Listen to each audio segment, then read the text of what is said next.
"That'll be $2.76, says the vampire behind the drugstore counter. As I dig the money out of my wallet, I swear I can feel his eyes on my neck. He's a kid, barely legal, probably a college junior or senior before the wars.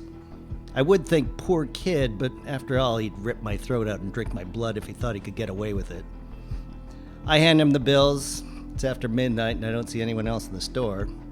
As the kid comes out my change, I see the tips of his fangs poking out over his lower lip. "Do you need a bag?" he asks. I tell him I don't, and I pick up my soda and candy bar and head for the exit. The parking lot outside is empty, and I'm not sure why I park so far from the entrance of this drugstore, the only 24-hour business in this block.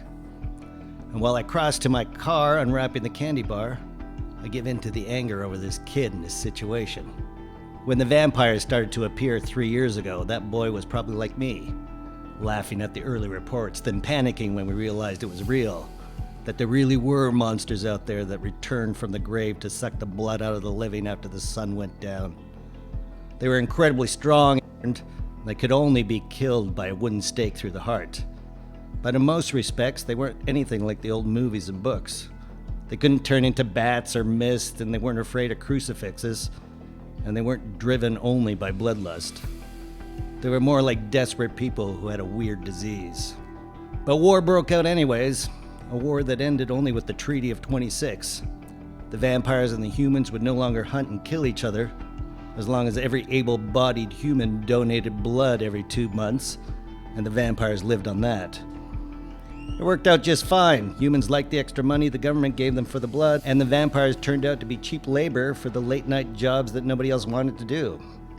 When the kid in the drugstore got off work, just before the sun rose, he'd probably go home to his cheap apartment with the blackout paper taped over the windows and play video games until he fell asleep on his futon and maybe sexed his vamp girlfriend or something.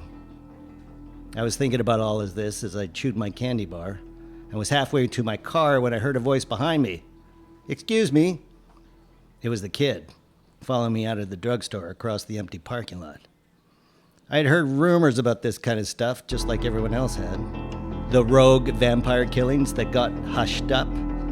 The ones where they lured some idiot by getting them alone somewhere, getting them to turn around so they could launch themselves at your throat. I wasn't about to turn around. Instead, I walked faster. Hello, excuse me, your wallet." I was almost at my car, just a few more yards. How close was he? I could hear the footsteps on the asphalt, getting closer and closer. Heart hammering, I walked faster. I almost ran. But as I was nearly at the car, I threw the candy wrapper aside and pulled out my keys. I punched the button that would open the trunk. "You left your wallet." The trunk lid popped. I tossed the can of soda and grabbed the crossbow in there. Spinning around to face the kid, I forced myself not to fire right away.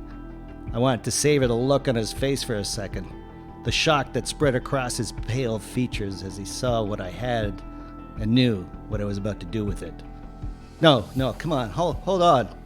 I fired. All the practice with the crossbow had paid off. The arrow went straight through his heart. He was dead before he hit the pavement. I returned the crossbow to the trunk, closed the lid, and then went over to get my wallet I deliberately left on the counter. The bolt stuck straight up out of his chest, the 6 black stripes on it visible even in the sodium lights. They'd find it in the morning, just like they'd find the other 150 vamps that other members of our militia had killed tonight, with similarly marked arrows and stakes and bolts. And they know that some of us were done donating blood 6 times a year just to keep these assholes alive. We're reclaiming our rights to our own blood. So look out, bloodsuckers. The war's back on.